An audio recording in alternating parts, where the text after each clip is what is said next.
was the right decision. Percent positivity has now dropped to 15.9%.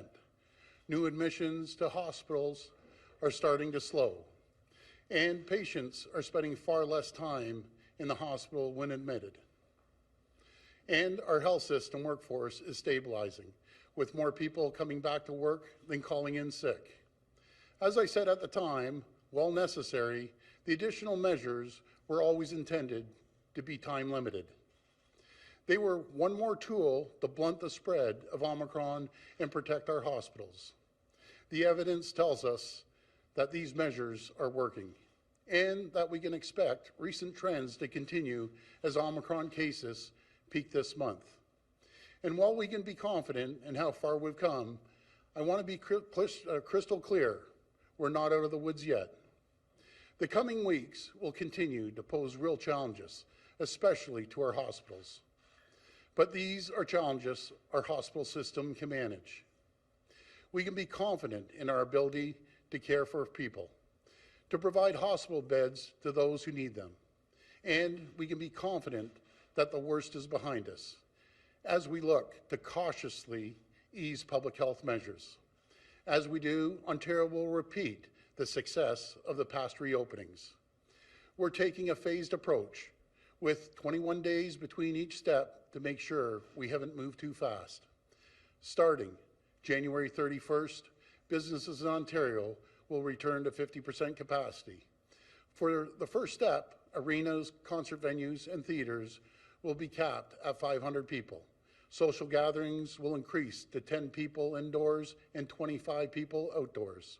If trends remain stable or improve, Ontario will move to the next step on February 21st and then March the 14th. Minister Elliott will provide more details on what's included in these steps shortly. But before she does, I know there'll be some who wish we could move faster. As I said, we need to remain cautious, especially with students going back to class this week. And I know there may be some who say we're moving too fast. Now we want to be absolutely sure these positive trends continue as we move forward. And we want to do everything humanly possible to avoid having to go backwards. If that means pausing between steps for a few extra days, we won't hesitate to do so. The best way to make sure we keep moving forward, the best way to protect our progress is by getting vaccinated. If you haven't already done so, please get your first or second shots. And if you're eligible, boost up as soon as you can. Because so many of you have come forward for your booster dose, Ontario leads the country in third doses. This is fantastic news and something we should all be proud of. But it shouldn't stop us from wanting to do more to protect our families, our communities, and our hard-fought progress. So please do your part, get your shots. It's never too late. Thank you, and God bless the people of Ontario. Now I'll pass it over to Minister Elliott. Thank you, Premier, and good morning, everyone. As the Premier mentioned, earlier this month we made the very difficult but necessary decision to put in place additional public health measures to prevent our hospitals from becoming overwhelmed. At that time, our government announced that these measures would be in place for at least 21 days, subject to trends in public health and health system indicators. We are now approaching the end of that timeline, and thanks to the sacrifices of Ontarians and unwavering efforts of our healthcare workers, these measures are starting to have an impact. There are some positive signs that we may be reaching the peak of the Omicron wave in Ontario. However, we still need to remain humble and cautious. That's why, as we prepare to safely lift public health measures, we will continue with a gradual and cautious manner that has always guided our decisions. In the absence of concerning trends in public health and healthcare indicators, Ontario will follow a cautious and phased approach with 21 days between each step.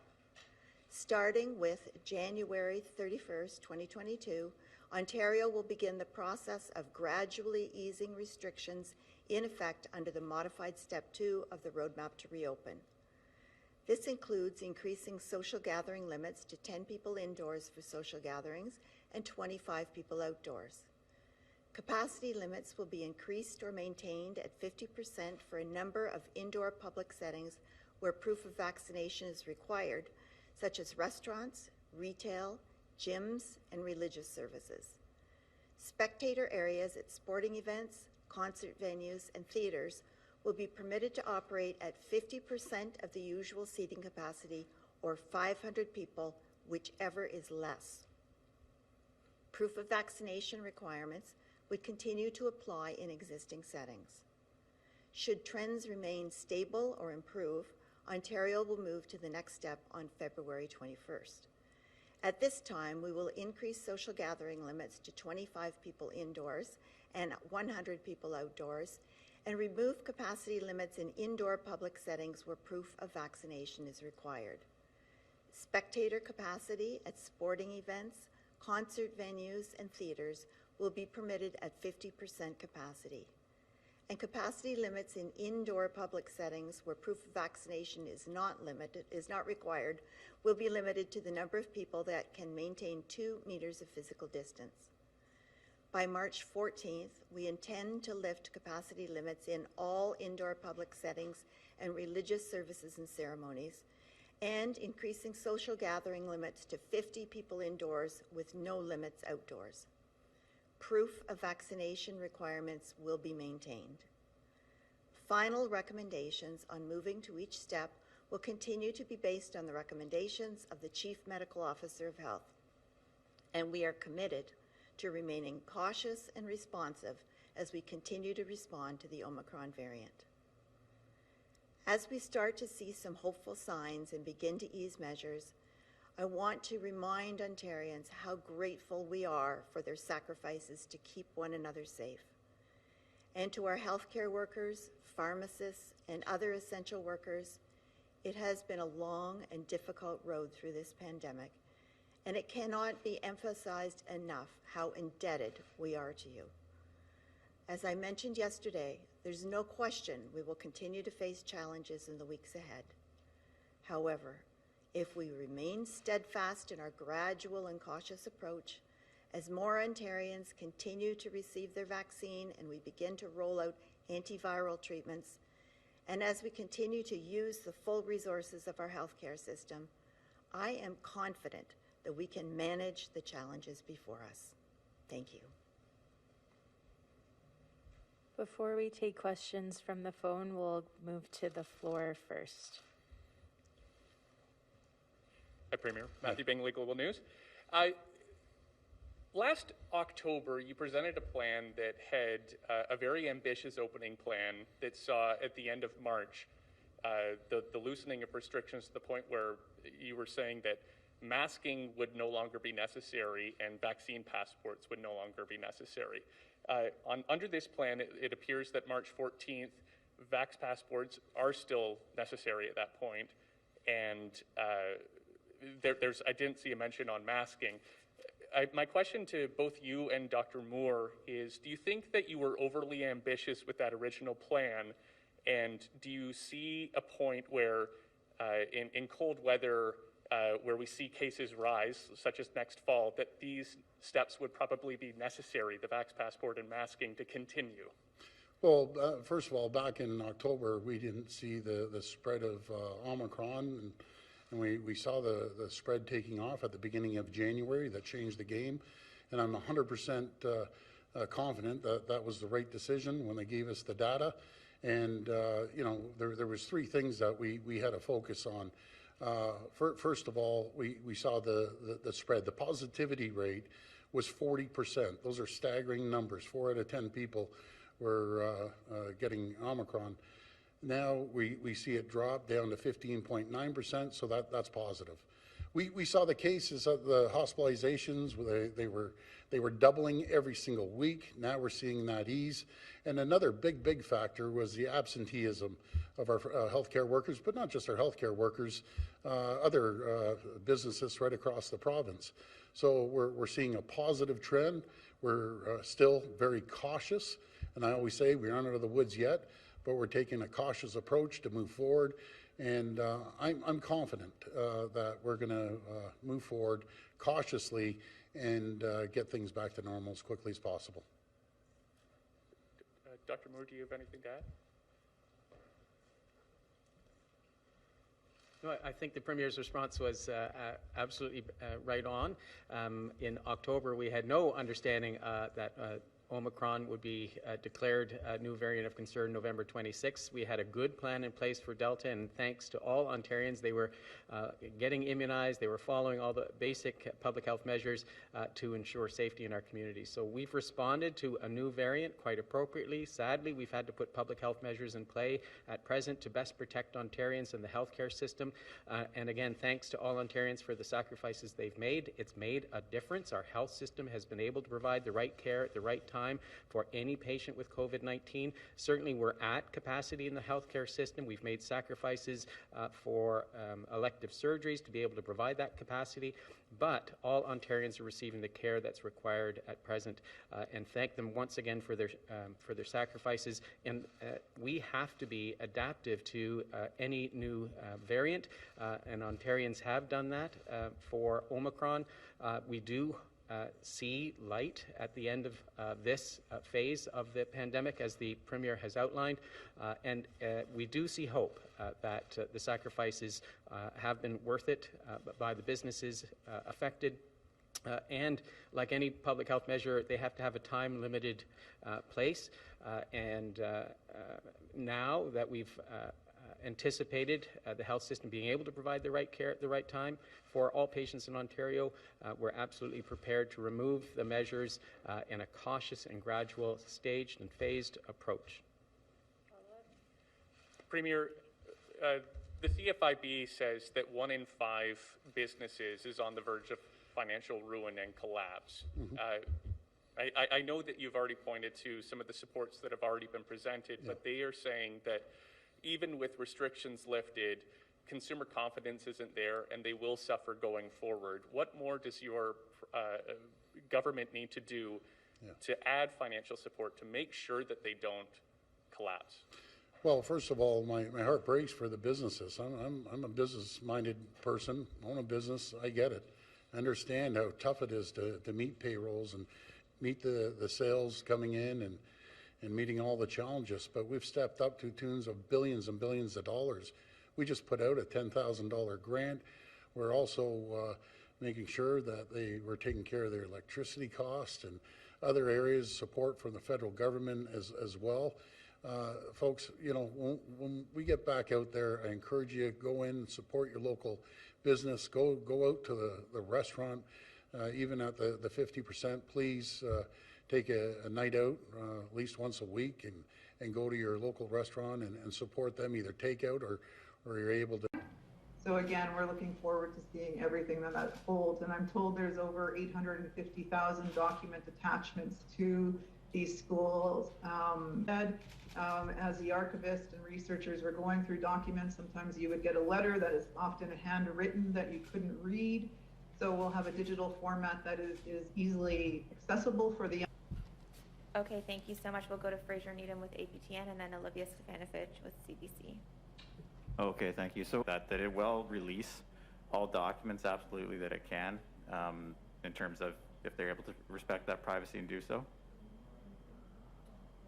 Yes, and the inevitable question that you would perhaps pose as a follow-up is, how are you sure as well, and advocacy groups that have been so fierce in the defense of survivors and those suffering from intergenerational trauma, is to hold us to account. So today, the MOU is of accountability, collaboration, and closure. And what we've seen over the last 5-6 months has shifted us away from a position of standing on our legal rights, but to the extent possible. This is not our information. This is not Canada's to hold and be the ultimate arbiter of, yet we are doing that and have done that.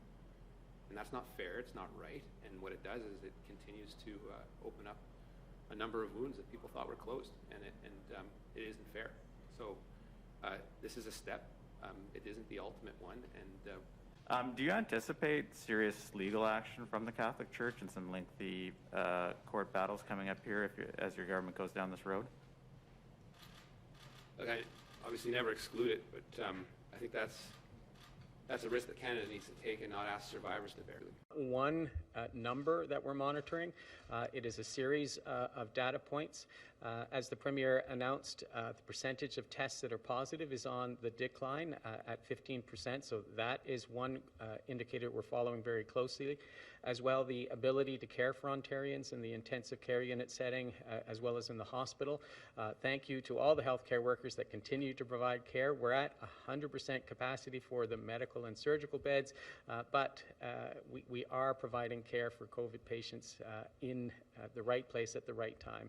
The other metric is the number of outbreaks in long-term care facilities in particular, because patients have to move eventually from the acute care sector back into long-term care, or from long-term care back into the acute care sector. So those are some of the metrics that we're following, as well as the ability to care for individuals in the health sector. And the Premier already mentioned the number of people that are not in the workplace because they've called in sick.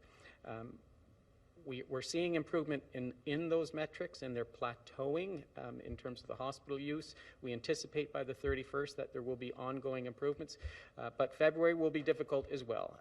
We absolutely anticipate the need to have continued ICU capacity for patients, and hence the Premier's call to continue to get immunized, to continue to come forward for the third doses will be important every day going forward. 11 days to the opening, and we want a million more Ontarians coming forward. We can immunize more than 100,000 a day. So important that anyone with an underlying medical illness in Ontario get their third dose, especially those that are 50 and older, and there are appointments available across Ontario to do that over the next several days. So please take advantage of the availability of vaccine. Follow-up? Yes, thank you, Doctor. You were mentioning that everyone with COVID is getting the care they need, but a lot of people with needing cancer and other surgeries and heart procedures and whatnot are still on this pause. When will you lift that so that hospitals can get more and back to normal? And when do you think, under the timelines for reopening, that you'll be able to get back to broader PCR testing than we're having now, with mostly limited to healthcare workers and people at high risk? Well, it's very unfortunate that we had to provide Directive 2 to pause non-emergent, non-urgent surgeries. If people do have a life-threatening condition, of course, they will still receive the care that they need, but we know that many people are upset and frustrated at having their surgeries pushed off yet again. We want to get back on track with them as soon as we can, but that, as you know, both hospitalizations and admissions to ICU are lagging indicators, so we don't expect the peak of the admissions to ICU to happen until about mid-February, early first, second week of February.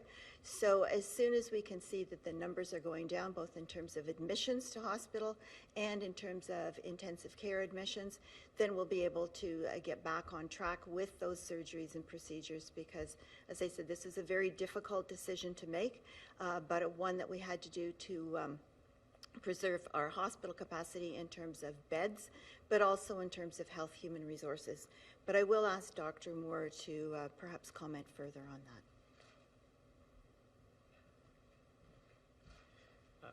Thank you, Rob. Again, for the testing strategy, we take advice from the expert panel on testing and from our laboratory partners. We do have good capacity within the PCR system to review our testing criteria at present. Again, therefore, the most vulnerable, long-term care facilities, hospitals, those that need treatment, those with comorbidities, and First Nations, Inuit, Métis. But we're regularly reviewing the criteria for PCR testing. Again, this province has also been very aggressive in making available rapid antigen tests, so 3.9 million distributed this week through our education partners. So we're going to try to have a balanced approach between the access to RAT tests, both prioritized, but also having a population level access to RATs as well as to the PCR. So going forward, we want a balance between those two testing modalities. Clearly, the more labor intensive and the more difficult to get, so you have to go to an assessment center, you have to wait, get the swab done. For PCR testing, we're limiting it specifically to those high-risk populations and settings. And I hope the public, as we have more RATs generally available, will take advantage of them, because I do believe they're much more convenient, done in the calm of your home, and you have an answer within minutes instead of waiting several days for the PCR results. Next question. Your next question comes from Richard Southern with City News 680. Please go ahead. Hi, Premier. Good morning. Premier, you said at the beginning of the month that restaurants, gyms, and movie theaters were closing to protect hospitals. Can you then tell us today why restaurants, gyms, and movies are reopening before elective surgery is resuming? Well, I'll just repeat what I said earlier on, Richard. There was 3 areas of focus. Number one is when we saw the hospitalizations double every single week. We saw the positivity rate go right up to 40%. Now we've seen it drop down to 15.9%. And everyone saw the absenteeism in your own workplace, not to mention the healthcare sector. You know, and we're doing everything we can to make sure we bolster the healthcare system. Keep in mind, folks, I'm going to go back a little bit here. The Liberal government fired 1,600 nurses. Our healthcare system was not in good shape when we took office. Since then, we've hired over 6,700 healthcare workers. We're going to be bringing in another 6,000 in March. We're putting in billions and billions of dollars into the healthcare system. We want to make sure that we're prepared for any future pandemic.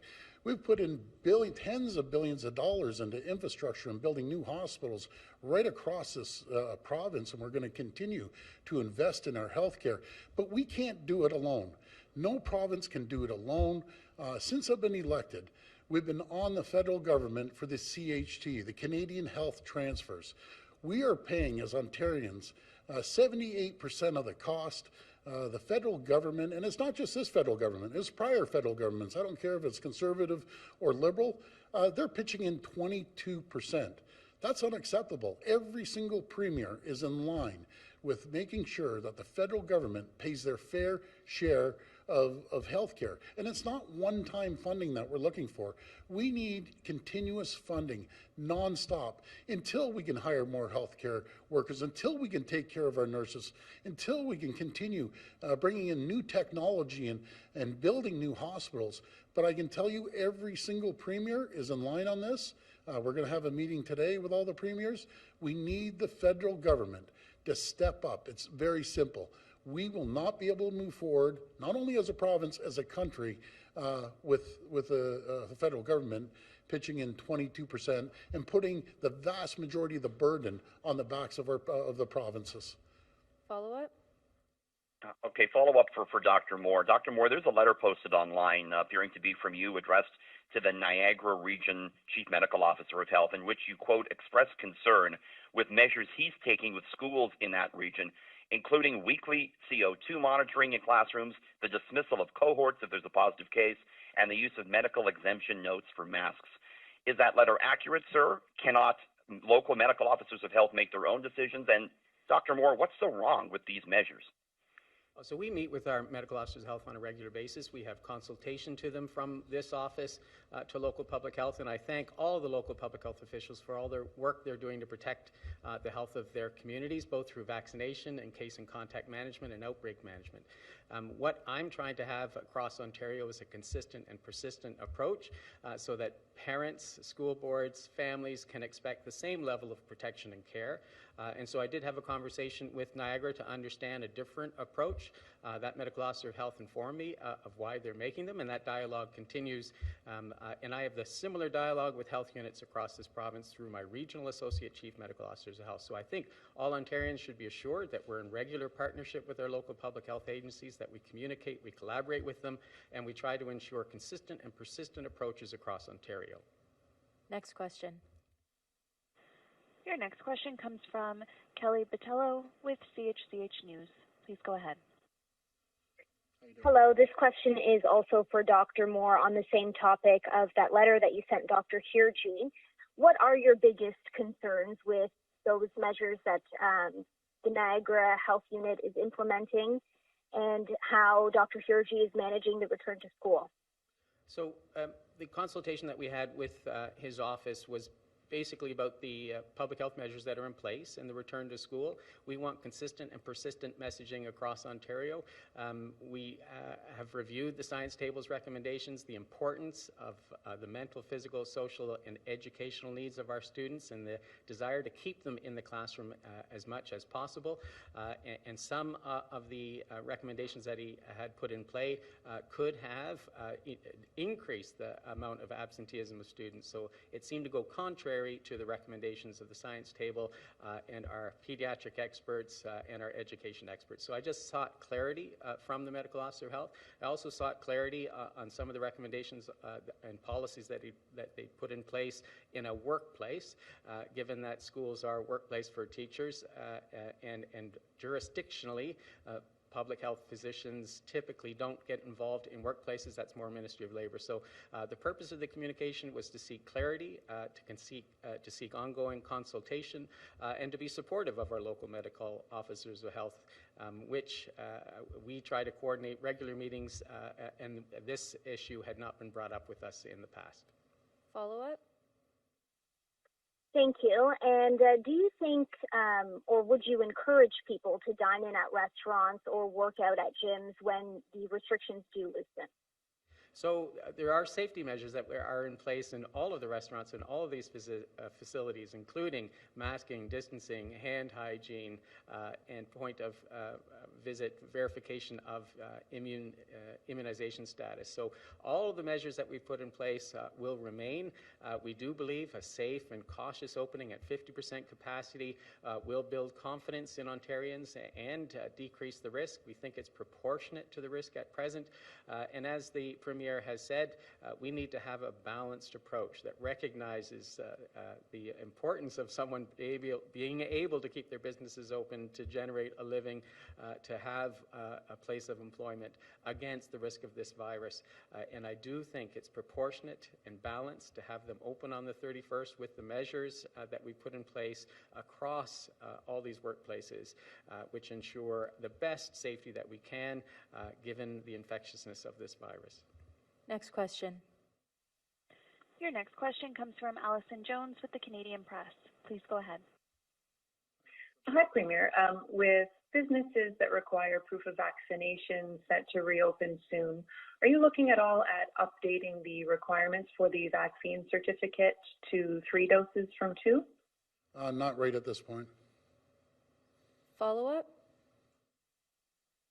All right. I'm also wondering about long-term care restrictions. Are you looking at easing any of the visitor restrictions in long-term care? I'll pass that over to Dr. Moore. So it would be up to the Ministry of Long-Term Care to make any changes in any of their directions. We consult with them, and any removal of measures that have been put in place would be proportionate and balanced to the risk. The risk still remains relatively high. We clearly are seeing a number of outbreaks across long-term care facilities, both in positivity in workers as well as in their clients and patients. And I think it's prudent to keep those restrictions that are in place until we see significant improvement in the transmissibility and activity of Omicron in our community. So please bear with us. Thank you for the sacrifices you're making. We know these have an effect on the well-being of some individuals in these facilities, but we also need to balance those with the risks of transmission in those facilities. So we review them on a regular basis and ensure that we remove them in a timely and safe fashion, and meet with the Ministry of Long-Term Care on a regular basis with a formal meeting every Friday afternoon to review all measures. We'll take our final question from the floor.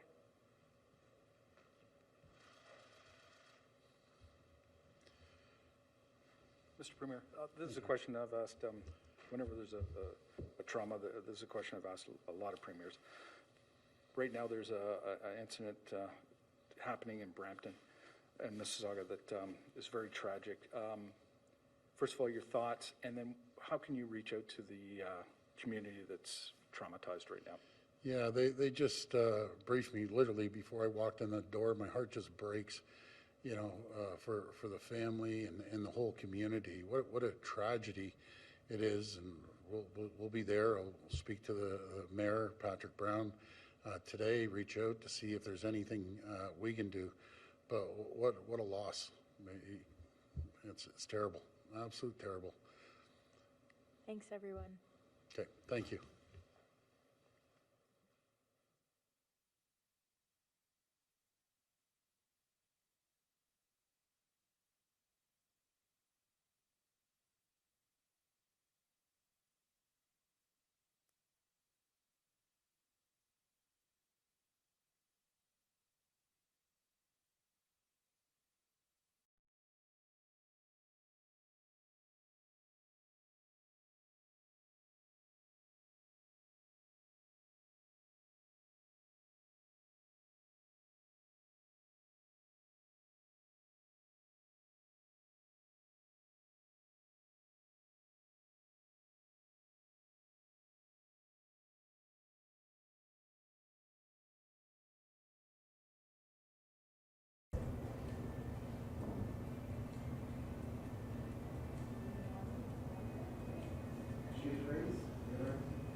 Calling in sick. As I said at the time, while necessary, the additional measures were always intended to be time limited.